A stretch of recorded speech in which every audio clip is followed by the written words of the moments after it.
Another day, another delivery. So ngayon, nasa One Ayala tayo ngayon. Check nyo lang po yung latest post para makita nyo po siya. Okay. Sa mga delivery. Dalawang tao to, isang Antipolo, isang Malabon. Mas may isa pa akong Valenzuela, pero after na nito, tsaka ko na siya gagawin.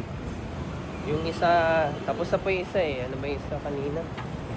Papuntang Las Piñas. Yan, papuntang Las Piñas. So kahit kung malalayo kayo, you know na we can deliver. Okay, same day delivery po yan. Mga nabanggit ko ay Metro Manila, but don't worry po. Kahit po Rizal, Bulacan, Batangas, yan, Cavite, Laguna, etc. Yan. Pwede po lahat yan. Nueva Ecija, we all can deliver dyan sa mga area na yan. So don't worry. Don't worry that. Same day delivery po siya.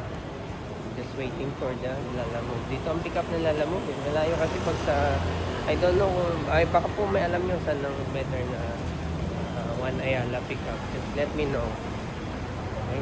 Let me know kung saan ang better. Dati tinay ko sa mismo mall eh, pero naligaw lang si rider. Dito niya yata yung rider. Check natin. Baka pangalan naman to eh. Baka pangalan naman. Ay, wala. Wala pala. Lalamove, sir? Hindi? Lalamove? Lalamove, sir? Pangalan. Kayo po, ano? Anong pangalan? Kayo po, ano? Hindi, okay lang po kung ano. Kung ayaw niyo po sabihin, okay lang, sir. Pangalan. Lalamove. Wala, ayaw niyo sabihin. Hindi tayo ganun.